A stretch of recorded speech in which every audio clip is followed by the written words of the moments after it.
ನಮಸ್ಕಾರ. ಇದು ಕನ್ನಡ ಯೂಟ್ಯೂಬು. ಈಗಾಗಲೇ ನೀವು ನೋಡ್ತಾ ಇರುವಂಥ ಕನ್ನಡ ಬಿಗ್ ಬಾಸ್ ಸೀಸನ್ 4ನ ಅಂತಿಮ ಘಟ್ಟ ಫಿನಾಲೆ ಇವತ್ತಾಗಲೇ ಶೂಟಿಂಗ್ ನಡೀತಾ ಇದೆ. ಇವತ್ತು ಡೇಟ್ 28 ಜನವರಿ 2017. ಈ ಒಂದು ಕಾರ್ಯಕ್ರಮದಲ್ಲಿ ಇಡೀ ಕರ್ನಾಟಕ ಜನತೆ ಒಪ್ಕೊಂಡಿರುವಂಥ ಅತಿ ಹೆಚ್ಚು ಮೆಚ್ಚುಗೆ ಗಳಿಸಿರುವಂಥ ಕಾರ್ಯಕ್ರಮ 5 ಕಂಟೆಸ್ಟೆಂಟ್ಗಳು.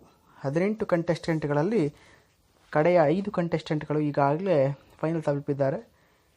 ಈಗಿರುವ ಮಾಹಿತಿಯ ಪ್ರಕಾರವಾಗಿ ಎಲ್ಲರೂ ಕೂಡ ಪ್ರಥಮ್ ಅನ್ನುವಂಥ ಒಂದು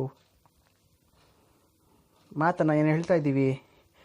ಇದರ ಪೂರ್ವಕವಾಗಿ ಈಗಾಗಲೇ ಮಾಳ್ವಿಕರವರು ಎಲಿಮಿನೇಟ್ ಆಗಿದ್ದಾರೆ, ಕಡೆಯ 4 ಕಂಟೆಸ್ಟೆಂಟ್ ಉಳಿದಿದ್ದಾರೆ ಅನ್ನುವಂಥ ಮಾಹಿತಿ ಹೊರಬಿದ್ದ ಕ್ಷಣದಲ್ಲೇ ಮೋಹನ್ ರವರು ಕೂಡ ಎಲಿಮಿನೇಟ್ ಆಗಿ ಈಗಾಗಲೇ 3 ಕಂಟೆಸ್ಟೆಂಟ್ಗಳು ಅಂದರೆ ಪ್ರಥಮ್, ರೇಖಾ ಹಾಗೂ ಕೀರ್ತಿರವರು ಉಳ್ಕೊಂಡು ಕಡೆಯ ಹಂತವನ್ನು ತಲುಪಿದ್ದಾರೆ.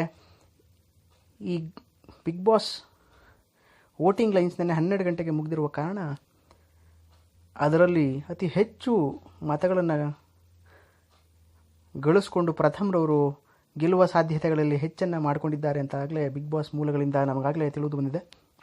ಹಾಗೆಯೇ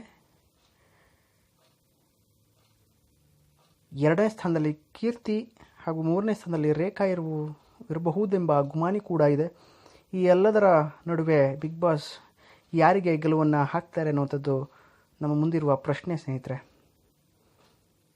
ಮುಂದಿನ ಹಂತದ ಮಾಹಿತಿಗೆ ಮತ್ತು ವಿಚಾರಗಳಿಗೆ ಮತ್ತು ಕುತೂಹಲದ ಗೆಲ್ಲುವ ಸ್ಪರ್ಧೆಯ ಖುಷಿಗೆ ಈ ಒಂದು ಚಾನಲ್ಗೆ ಸಬ್ಸ್ಕ್ರೈಬ್ ಆಗಿ. ಇದು ಕನ್ನಡ ಯೂಟ್ಯೂಬು, ಕನ್ನಡದ ಮಾಹಿತಿ ನಿಮಗೋಸ್ಕರ. ನಮಸ್ಕಾರ.